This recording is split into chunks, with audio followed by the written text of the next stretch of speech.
Rather than using language to narrow your possibilities, use language to expand your possibilities.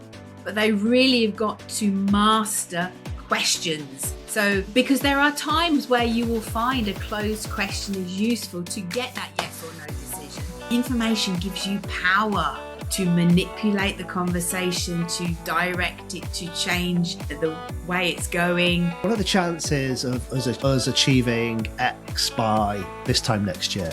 What are the possibilities of us achieving this? Then you're at a disadvantage. So really learn and master. Don't you think so? Don't you agree? Absolutely, yeah. The more information you have, the more power you have, definitely. So asking open questions is a powerful communication technique. Rachel, let's talk about open questions versus closed questions for a few minutes. Okay, open versus closed. Perhaps you can tell us what they are. Just remind our listeners. Yeah. Well, a closed question would be a question where someone can answer with a very short answer, usually a yes or a no. Whereas an open question requires an answer that's more detailed. You can't just say yes or no to an open question. So if I say to you, do you like pizza? Yes. Okay, but what kind of pizza do you like? Mushroom. There you go. So your open question wasn't as precise as it could have been. No, I could have said, what's your favorite kind of pizza? Where do you like to eat your pizza? How often do you have pizza? Yeah, exactly. Yeah. So those open questions and closed questions, I think for our listeners, it's very easy for them to default to simple question forms, which are generally closed questions. And usually they ask or they require a yes or a no answer from the audience. And I think that's a problem because especially in sort of business situations, perhaps where you're, I don't know, negotiating or you're trying to collaborate on a project, if you only give somebody the option of yes or no or A or B, sometimes that can close off other possibilities. That's true. That's true. So open questions are something that we have always encouraged our learners and our students to ask. But I want to particularly focus on one particular question. But first, over to you, Rachel. Well, I just wanted to point out that open questions, because you cannot answer with yes or no, they get you more information. Ask an open question, you get information, and information gives you power to manipulate the conversation, to direct it, to change the way it's going. So if you ask a closed question, you're limiting yourself. You're like stuck in a channel or one lane on the motorway. Yeah. But you ask an open question, oh my gosh, there's junctions, roundabouts, variations, different ways you could go because you're gathering information. And the more information you have, the more power you have, the more control you have over the conversation. Don't you think so? Don't you agree? Absolutely. Yeah. The more information you have, the more power you have. Definitely. So asking open questions is a powerful communication technique. Let's focus on one particular question or one particular style of question that we can give to our listeners to help them solve the problem of being stuck in that closed channel. Okay. And I think this is particularly a strong phrase for our listeners to use in, say, negotiations, even, let's say negotiations. But I'm thinking you could be negotiating with anybody. It could be with a business partner, a colleague, or even your boss. And the phrase for this week is, what would it take to? What would it take to? Give us an example. I kind of like it. Well, instead of saying, I don't know, imagine you're talking to your boss.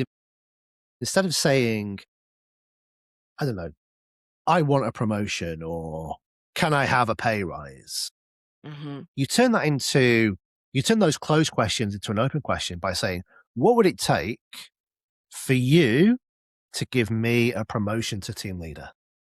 Yeah. So then you get the information to take you from here to there. And if they've given you specific instructions and you follow them, how could they say no? Yeah, exactly. Another example, what would it take to get this agreement signed by Friday? Yeah, absolutely. Give you the exact steps you've got to follow. Exactly. You're inviting them to give you the information that you need to achieve something that you want to achieve. Whereas, can we sign this agreement by Friday? No. They might just say no. No, if Yeah. Friday's, too soon to sign. And you have nowhere to go after that. Mm-hmm. So Mm-hmm. that open question, and what would it take to, I think, Mm-hmm. solves the problem of letting yourself be drawn into the closed question trap. Yep. Yeah, because the answer is going to give you the solution to any problem you might have. Yeah, exactly. Yeah. So that's our phrase for this Good. week for our listeners to take away and practice. And our main sort of discussion point is collaborating and sort of win-win situations. Mm-hmm. Now, the best relationships are built on collaboration, I think. And with a collaboration, you can explore possibilities, lots of different possibilities, rather than being sort of stuck having to do one thing. If you're collaborating effectively and you're working effectively with your team, you should be able to explore possibilities. Mm-hmm. What do you think? Is that how you feel about the subject? Yeah, definitely. Yeah. I mean, when you're working well and everybody's offering ideas, it should be full of opportunities, possibilities. There should be nothing off the table. Great phrase. Yeah. So what I was building to is really in collaboration in win-win situations, the language that you should use should be the language that helps you explore possibilities rather than using language to narrow your possibilities, use Yeah. language to expand your possibilities. Mm-hmm. So again, you have those closed questions and those open questions. Mm-hmm. Mm-hmm. Could you give us It's some a examples? mindset. Yeah. Yeah, well, I was going to say it's a mindset, really, rather than saying, "Can I have this? Can we do this?" and getting a yes or a no answer. Collaborating by saying, what are the chances of us doing this? What are the chances of us achieving X by this time next year? What are the possibilities of us achieving this? Mm-hmm. So lots of examples with sort of those kind of questions. Yeah. Or just instead of can we do this, how can we do this? Stick the question word in the Brilliant. front. Yeah. Yeah, yeah, exactly. And I think when you're using this kind of language, instead of sort of sounding like you're transactional, like, I'll do this if you do this, you sound collaborative. You move from being transactional, I'll do this if you do that, to being collaborative. How can we do this? Yeah. I think Helps a to good build point there. relationships. I think a really good point there, though, is the pronoun. You've got to use the we. Yeah. How can I convince you that we need to do this is wrong because you're using the I. But if you say, how can we do this, making yourself part of the team. So it's that power of the open question along with the we pronoun to make you all be on the same level working together. That works really Yeah. well. Exactly. Yeah. Yeah. So some of the sort of useful phrases that our listeners might be able to sort of take away and use, we generally talk about sort of the common ground, Mm-hmm. meeting somebody halfway. Way, yes. We talk about mutual benefits of doing things. Mm-hmm. Mm-hmm. But that's it for this sort of episode. What I wanted to do is really just encourage our listeners to start exploring collaborative language. Don't get Mhm. yourself sort of stuck down the yes, no, Mm-hmm. the alleyway. You don't want to be stuck down an alleyway. You want to be on an open. Yeah, and I think it also highlights to learners, I mean, when they have classes, it's usually the teacher asking them a question and they answer, but they really have got to master questions.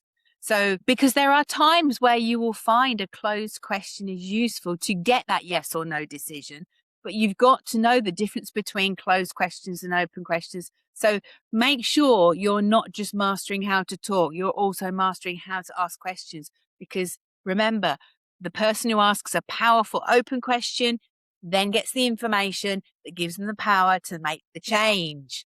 And if you can't ask that question in the first place, then you're at a disadvantage. So really, really learn and master question forms in English. Definitely. Definitely. In fact, if I'm not mistaken, Rachel, don't you have something on questions? I wrote a little book about One the of you? different questions. You Yes. did. You wrote a little book about all the different question forms. Maybe we should put a little Yeah. link to that book Well, for anyone who's listening. absolutely. I'd forgotten all about that. It's a good job I remembered. It was. Okay. Yeah. So I suppose we'll So see you that's next it for this week. Yeah. Yeah. We'll see you next week. Hopefully, we'll see everyone next week.